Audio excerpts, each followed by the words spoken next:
Hello friends, എല്ലാവർക്കും commerce PYQസിലേക്ക് സ്വാഗതം. അപ്പോൾ നമ്മൾ ഇന്ന് നോക്കാൻ പോകുന്നത് +2 മലയാളത്തിലെ കേശിനി മൊഴി എന്നുള്ള പാഠഭാഗത്തിലെ ചോദിച്ചിട്ടുള്ള പ്രീവിയസ് ഇയർ ക്വസ്റ്റ്യൻസ് ആണ്. അപ്പോൾ നമുക്ക് വീഡിയോയിലേക്ക് പോയാലോ? നമ്മളിന്ന് നോക്കാൻ പോകുന്നത് ഈ പാഠഭാഗത്തിൽ നിന്ന് ചോദിച്ചിട്ടുള്ള 2 മാർക്കിൻ്റെയും 4 മാർക്കിൻ്റെയും 6 മാർക്കിൻ്റെയും ചോദ്യങ്ങളാണ്. ആദ്യമായി നമുക്ക് 2 മാർക്കിൻ്റെ ചോദ്യം നോക്കാം. പുരുഷരത്നം, ധീമാൻ, കലനല്ല എന്നിങ്ങനെ നളനെ വിശേഷിപ്പിക്കുന്നതിലൂടെ കേശിനി ദമയന്തിയോട് സൂചിപ്പിക്കുന്നതെന്ത്? ഉത്തരം നോക്കാം. ബാഹുകൻ നളൻ തന്നെയെന്ന് ബുദ്ധിമതിയായ കേശിനിക്ക് മനസ്സിലായി. ബാഹുകൻ യോഗ്യനായ ഒരു പുരുഷനാണ് എന്ന ആമുഖത്തോടെ കേശിനി സംസാരിക്കുന്നു. ദമയന്തിക്ക് നളനോട് എന്തെങ്കിലും നീരസമുണ്ടെങ്കിൽ അത് മാറണം എന്ന ലക്ഷ്യത്തോടെ നളൻ ബുദ്ധിമാനാണെന്നും ദുഷ്ടനല്ല എന്നുമൊക്കെ കേശിനി സൂചിപ്പിക്കുന്നു. കേശിനിയുടെ ഈ സംബോധനകളിലൂടെ ദമയന്തിയും നളനും തമ്മിൽ ചേരേണ്ടവരാണ് എന്ന സൂചനയാണ് കേശിനി നൽകുന്നത്. അടുത്തത് 4 മാർക്കിൻ്റെ ചോദ്യമാണ്. നമുക്ക് വായിച്ചു നോക്കാം.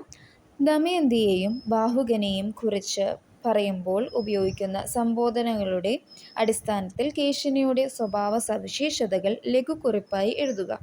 ഈ ഒരു ക്വസ്റ്റ്യൻ എന്ന് പറയുന്നത് ഭയങ്കര ഇമ്പോർട്ടൻ്റ് ആയിട്ടുള്ള ഒരു ക്വസ്റ്റ്യൻ ആണ്. എല്ലാ വർഷങ്ങളിലും ചോദിച്ച് കണ്ടിട്ടുള്ള ക്വസ്റ്റ്യൻ ആണ്.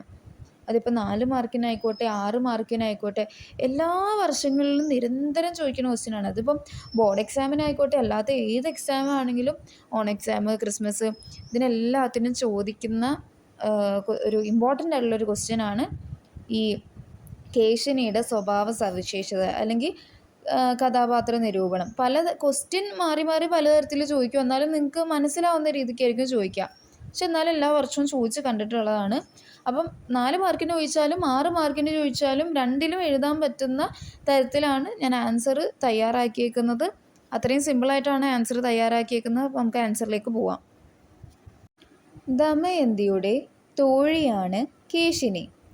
സൂക്ഷ്മബുദ്ധിയും കൗശലവും പ്രകടമാക്കുന്ന സംഭാഷണങ്ങളിലൂടെയും നിരീക്ഷണങ്ങളിലൂടെയും ആട്ടക്കഥാകാരൻ കേശിനിയെ അതിസമർത്ഥയായ സ്ത്രീ കഥാപാത്രമാക്കി മാറ്റി. കൗശലക്കാരി എന്ന വിശേഷണം നൽകിയാണ് ആട്ടക്കഥയിൽ കേശിനിയെ ഉണ്ണായി വാര്യർ അവതരിപ്പിക്കുന്നത്.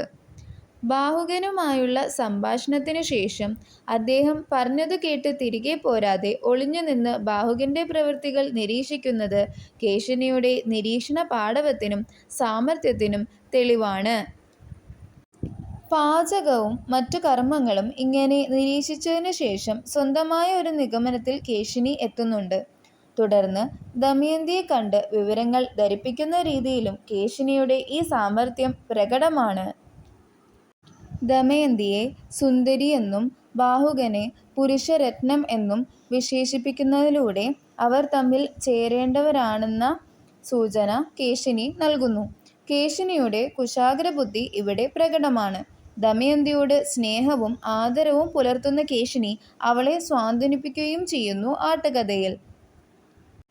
ബാഹുകനോട് അനുകൂലമായ ഭാവം ദമയന്തിയിൽ ഉണ്ടാക്കുവാനും കേശിനിക്ക് കഴിയുന്നു.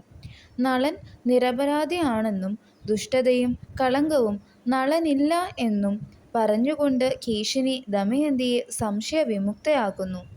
പിന്നെയും നളൻ പലതും പറഞ്ഞു എന്ന് പറഞ്ഞുകൊണ്ട് ദമയന്തിയിൽ ആകാംക്ഷ ജനിപ്പിക്കാനും കേശിനി ശ്രമിക്കുന്നു.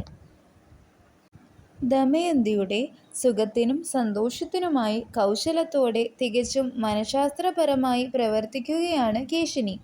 നളചരിതത്തിലെ ശ്രദ്ധേയ കഥാപാത്രമായി കേശിനിയെ വാര്യർ അവതരിപ്പിക്കുന്നു. അടുത്തത് 6 മാർക്കിൻ്റെ ചോദ്യമാണ്. ഈ ചോദ്യവും ഭയങ്കര ഇമ്പോർട്ടൻ്റ് ആയിട്ടുള്ള ഒരു ക്വസ്റ്റ്യൻ ആണ്. മെയിനായിട്ട് ഈ പാഠഭാഗത്തിൽ നിന്ന് ചോദിക്കുന്ന 2 ക്വസ്റ്റ്യൻസ് ഇതാണ്. കുറേ വർഷങ്ങളായിട്ട് ചോദിക്കുന്ന ക്വസ്റ്റ്യൻസ് എന്ന് പറയുന്നത് ഇപ്പോൾ നമ്മൾ പറഞ്ഞ കേശിനിയുടെ കഥാപാത്ര നിരൂപണവും അതുപോലെ തന്നെ നമ്മളിപ്പോൾ പറയാൻ പോകുന്ന ഈ ഒരു ക്വസ്റ്റ്യൻ നമുക്ക് വായിച്ചു നോക്കാം. ബാഹുകൻ തന്നെയാണ് നളൻ എന്ന നിഗമനത്തിലെത്തിച്ചേരുവാൻ ദമയന്തിക്ക് സാധിക്കുന്നത് എങ്ങനെ? ഈ ഒരു ക്വസ്റ്റ്യൻ 6 മാർക്കിനും 4 മാർക്കിനും നമുക്ക് കുറേ വർഷങ്ങളിലായിട്ട് ചോദിച്ചിട്ടുണ്ട്. ഉത്തരം നോക്കാം. ഋതുപർണ രാജാവിൻ്റെ സാരഥിയായി ഭീമരാജാവിൻ്റെ കൊട്ടാരത്തിലെത്തിയ ബാഹുകൻ നളനാണോ എന്ന് കണ്ടെത്താനുള്ള ശ്രമം ദമയന്തിയുടെ നിർദ്ദേശപ്രകാരം കേശിനി നടത്തുന്നു. കേശിനി ബാഹുകൻ്റെ അടുത്ത് നേരിട്ട് ചെന്ന് ഓരോരോ വിവരങ്ങൾ അന്വേഷിച്ചു. അതിന് ബാഹുകൻ കളിമട്ടിൽ പറഞ്ഞ മറുപടി കേട്ടിട്ട് എത്തിയിരിക്കുന്നത് നളനാണോ എന്ന് ഉറപ്പിക്കാൻ കേശിനിക്ക് കഴിഞ്ഞില്ല. അതിനാൽ കേശിനി മറഞ്ഞുനിന്ന് ബാഹുകനെ വീക്ഷിച്ചു. ആഹാരം പാകം ചെയ്യാനുള്ള വസ്തുക്കൾ എത്തിച്ചേർന്നപ്പോൾ കുടത്തിൽ താനേ വെള്ളം നിറയുന്നതും തീ തനിയെ ഉണ്ടാകുന്നതും കേശിനി കണ്ടു. പാചകം കഴിഞ്ഞ് ദേഹശുദ്ധി വരുത്തി തേരിൽ വിശ്രമിക്കുമ്പോൾ ബാഹുകൻ വാടിയ പൂക്കൾ കയ്യിലെടുത്ത് തിരുമ്മി. ഉടനെ വാടിയ പൂക്കൾ പുതിയ പൂക്കളെപ്പോലെ ശോഭിച്ചു. ഈ വിവരങ്ങളാണ് കേശിനി ദമയന്തിയെ അറിയിച്ചത്. നളന് പ്രത്യേകമായുണ്ടായിരുന്ന ചില സിദ്ധികളാണ് ബാഹുകനിലും ഉള്ളതെന്ന് ദമയന്തിക്ക് മനസ്സിലായി. യാതൊരു സംശയവുമില്ല, ഇവൻ നളൻ തന്നെയെന്ന് ദമയന്തി മനസ്സിൽ ഉറപ്പിക്കുകയും ചെയ്തു. പിന്നെ നിങ്ങൾ ശ്രദ്ധിക്കേണ്ട കാര്യമാണ്, എല്ലാ ആൻസേഴ്സിനും എന്ത് ചെയ്താ ആദ്യം തന്നെ ആമുഖം എഴുതുക എന്നുള്ളത്. ആമുഖം എഴുതുമ്പം എന്തൊക്കെയാണ് അതിൽ ഇൻക്ലൂഡ് ചെയ്യേണ്ടത്? നമ്മുടെ പാഠഭാഗത്തിൻ്റെ പേര് കേശിനി മൊഴിയാണ്. അതുപോലെ തന്നെ അതാരാണ് എഴുതിയത്? ഉണ്ണായി വാര്യരാണ് എഴുതിയത്.